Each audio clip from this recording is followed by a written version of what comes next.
हालात बहुत खराब होते जा रहे हैं। चंदा जमा करते फिर रहे हैं खुलेआम। खतरात मंडलाना शुरू हो गए हैं। जो अटैक्स हैं ऑन पाकिस्तान आर्मी, पाकिस्तान की security agencies, this state of mind is dangerous.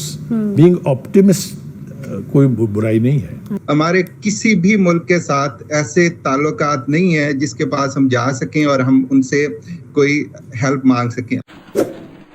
आपने सबसे पहले घबराना नहीं है, बाहसियत कौम हम इसका मुकाबला करेंगे।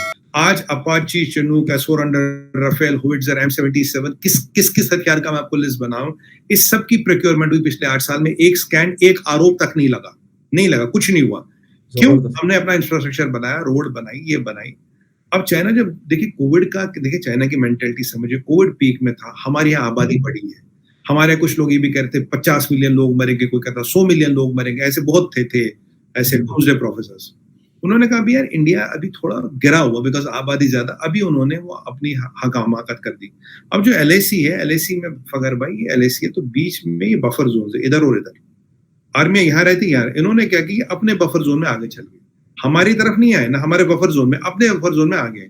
ये आए तो हमें भी आना पड़ा। अब ये एक चीज देख रहे थे फगर भाई, ये देख रहे थे भारत आ तो गया, टिक पाएगा नहीं टिक पाएगा, अपने आप को स्ट्रेंथन कर पाएगा नहीं कर पाएगा। ये सट्टा लगा के बैठे थे, कोविड भारत को खत्म करेगा, हम जमीन ले लेंगे, मतलब इनका गेम प्लान था। अब हम सामने खड़े हुए, फिर हमने अपनी जो हथियार है, असला है, बारूद है, सड़क है, ये बनाते गए। चाइनीज की कैलकुलेशन थी कोविड भारत पे हावी हो जाएगा, फिर हम भारत की गवर्नमेंट बोलेगी देखो जी हम पीछे जा रहे हैं, हम अपने फोर्सेस विड्रॉ करें, अब आप बात करो। पहले उन्होंने 1-2 बार ऐसी कोशिश भी की थी, आप फोर्सेस विड्रॉ करो, हम बात, हमने कोई विड्रॉ नहीं कर रहे। तुम 500 मीटर दूर हो सेंटर पॉइंट से, हम भी 500 मीटर दूर है सेंटर पॉइंट से, मेरे डिप्लॉयमेंट से हम कई बार बात कर चुके हैं। और यही नहीं, हमने अपना आर्मी और आर्सनल बढ़ाया, हमने अपनी इकोनॉमी संभाली, कोविड को मैनेज किया, इंडस्ट्रियल आउटपुट बढ़ाया, एक्सपोर्ट को बढ़ाया, ठीक है, हमारी आबादी पर 2.2% है, which is almost under control, right. इस सब को चीज को देखते हुए चाइना ने हमें 2 साल जांचा, परखा और खूब टटोला। 2 साल बाद अब उनको लगा कि नहीं यार ये हटने वाले नहीं है, ये हटेंगे नहीं, ये डरेंगे नहीं। और आपको याद होगा कैलाश रेंज में तो हमने 24 घंटे में कैलाश रेंज डोमिनेट की थी हमारे माउंटेन कोर ने, और पूरा तभी पैगोंगसो से चाइना फटाफट हटा, उन्हें सरप्राइज भी दिया, ये बताया कि वल्नरेबिलिटी हमारे साइड नहीं है, तुम्हारे साइड भी है। अगर हमारी 5 है, तुम्हारी 6 होंगी या 4 होंगी, ऐसा नहीं कि तुम 0 और हम 5 पे बैठे, ऐसा नहीं है। उसके बाद पैगोंगसो में डिसएंगेजमेंट और 5 पॉइंट है। पैगोंगसो की हम बात करें, डिप्सांग, दिमचुक, PP जिसे हम कहते हैं PP-17A और PP-15। अब ये जो पैगोंगसो पहले हो चुका, फिर और दूसरा आता PP-17A जिसे हम कहते हैं गोगरा पोस्ट, वो लास्ट ईयर हो चुका, राइट। ये है हॉट स्प्रिंग्स, जिसे हम मोटा जिसे PP-15 को कहते हैं हॉट स्प्रिंग्स, ये हो गया। अब 2 जगह प्रॉब्लम है, एक ऊपर डेप्सांग पे और नीचे दिमचुक पे। 5 में से 3 पॉइंट रिजॉल्व हो गए, 2 पे प्रॉब्लम अभी भी है। और अभी SCO समिट हो रहा है, आपको ये भी पता होगा फखर भाई, पीछे पोलिट ब्यूरो कांग्रेस की मीटिंग हुई, और जब वो एक सीक्रेट मीटिंग होती है 15 दिन की, और जब मीटिंग खत्म हुई तो वो जो है हमारे जी जिनपिंग और दूसरा उसका डिप्टी, वो सिर्फ इकोनॉमी की बात करें, चाहे हालत खस्ता हाल है, अमेरिका का आप कुछ कर नहीं पा रहे हो और आप भारत से भी पीछे जा रहे हो। पोलिट ब्यूरो की कांग्रेस की मीटिंग है 15-20 अक्टूबर को, जहां ये डिसाइड डिटरमाइन होगा जी को तीसरा टर्म मिलेगा या नहीं मिलेगा। अब यहाँ SCO हो रहा है, चाइना की इकोनॉमी की हालत हम कई बार डिस्कस कर चुके हैं, फैक्ट फिगर्स नंबर्स। अब उन्हें ये लगता है कि यार अब हमें मिला क्या? अब देखिए मिला तो कुछ नहीं।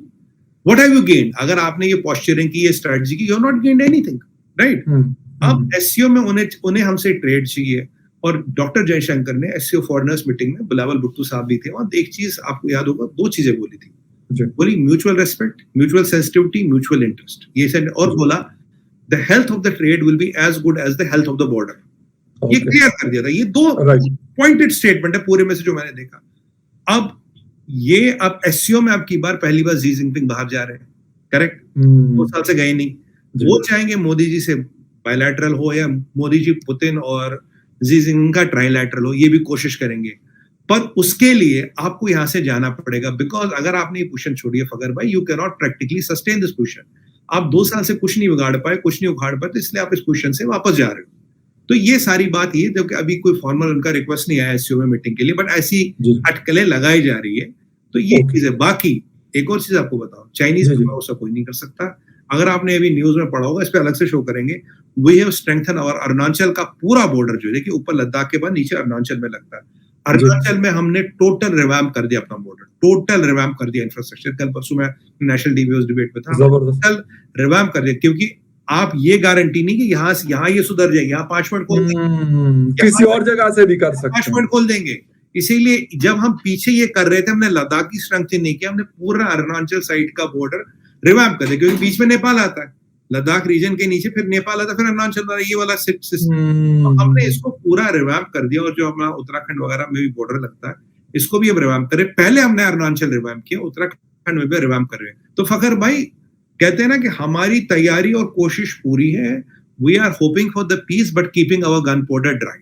हमारे किसी भी मुल्क के साथ ऐसे ताल्लुकात नहीं है जिसके पास हम जा सकें और हम उनसे कोई हेल्प मांग सकें। आप सऊदी अरेबिया था, वो हमारा बेस्ट फ्रेंड था, और जब भी हम कोई गवर्नमेंट बनती थी या कोई इशू होता था तो वो बगैर किसी सोचे समझे हमें रिलीफ दे देते थे, हमें इमदाद भी देते थे सब। अब इतना अरसा हो गया, आप कोशिश कर रहे हैं उनसे चीज़ें लेने के लिए, कभी वो IMF से लिंक कर देते हैं, कभी आपको किसी और तरीके से कर देते हैं। दूसरे जो मिडिल ईस्टर्न कंट्रीज हैं वो भी आपके साथ ऐसा नहीं है। तो मेरे ख्याल में आपको अब बैठना पड़ेगा, अपनी फॉरेन पॉलिसी को बेहतर करें। जो लोग सदियों गुलाम रहे हों, कभी गौरियों के, कभी गजनवियों के, कभी लोदियों के, कभी मुगलों के, सलातीन दिल्ली से ले, उनसे एक्सपेक्ट करना कि एक अनाउंसमेंट के बाद वो आज़ाद नहीं, ये था काम लीडरशिप का। आपको आज़ादी मिलते ही अगवा हो गई। जो खानदान आज 2022 में भी हैं, इनके कभी बुजुर्गों की कॉरेस्पॉन्डेंस तो पढ़ो। ये खुशामदियों की औलादें हैं, ये चापलूसों की औलादें हैं, ये चमचों की औलादें हैं, ये कड़छों की औलादें हैं। रिकॉर्ड पे है, वैसा नहीं कि मैंने ही पढ़ा है, बेशुमार और लोगों ने पढ़ा हो। जाएं, जाके किताबें उठाएं, पढ़ लें, देख लें, पता थी कहां। वो फिर कोई बासूल लोग थे, वो बर्रे सगीर को वो कुछ देगा जो शायद आज भी इनको नसीब ना होता। Let's be realistic. मुझे कभी ये अल्लाह भला करे, हमारे